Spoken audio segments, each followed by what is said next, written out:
Let's make a Mark Rothko. Mark Rothko. Get an image of his for reference. Doesn't matter how big it is, we just want some colours. Colours, colours, colours. There we go. That will do. Copy you by right click, copy image, jump to Photoshop, and let's make a new document. Control N or Command on the Mac. I'm going to go with a print size A4 and I'm going to leave it portrait. Create that document. Command V to paste in. Press V and that will change me to the Move tool. I can just push this up out the way. Now the first tool we're going to use is the brush tool. I've pressed B for brush. Look at how this works. It does that. If I change the settings, I can make it bigger, smaller, harder, softer. So this is soft version and you can do in between.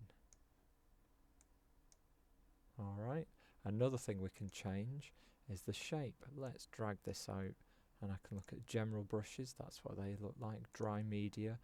This is textured. This is looking a little bit more like what we need. Let's take a look at this one. Make it bigger. I'm using a shortcut. The square brackets.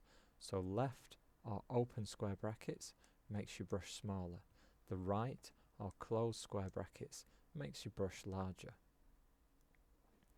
Once I've got that, I need some colours. I could click over here and select colours. So use the rainbow bar and I can try and get an orange, and by eye I can try and match it, but I'm not doing a great job. What I'm going to do is I'm going to use the eyedropper tool. So over here we've got something that is the eyedropper tool.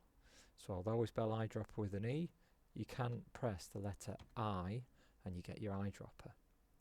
So I'm going to click on this edge here, click, and then I'm going to click back on B for brush. I'm going to make my brush nice and big and cover everything up.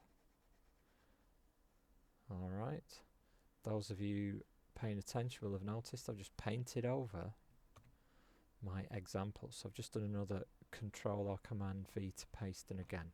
Press the letter V, switches me to that Move tool. I can move this up here.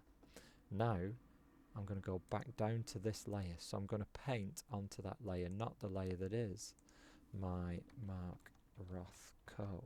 So I've double clicked on the text, my version, and I can rename those layers. Press I for the eyedropper, grab that darker colour, B for brush, let's shrink this brush down. I can make some marks.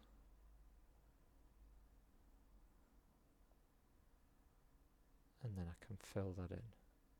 So it depends how neat I want this. I don't have to be particularly neat because these aren't particularly neat.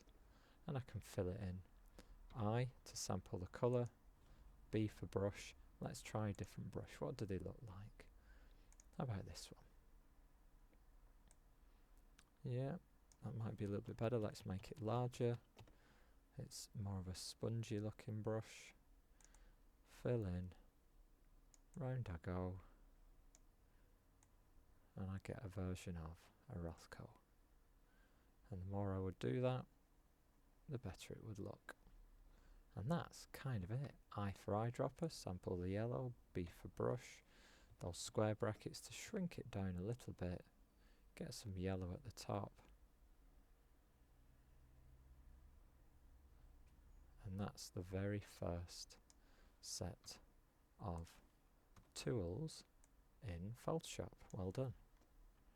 Let's just get this filled in a little bit more. That is ginormous, that brush size. Alright, so you can, as I showed you the first time, go up to the options bar up here and change not just the shape but the size and the hardness of your brush.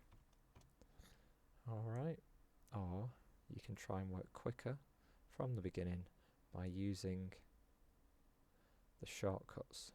So you've got the letters for the tools, B for brush, I for eyedropper, V for move, and you've got a thing. And there you go.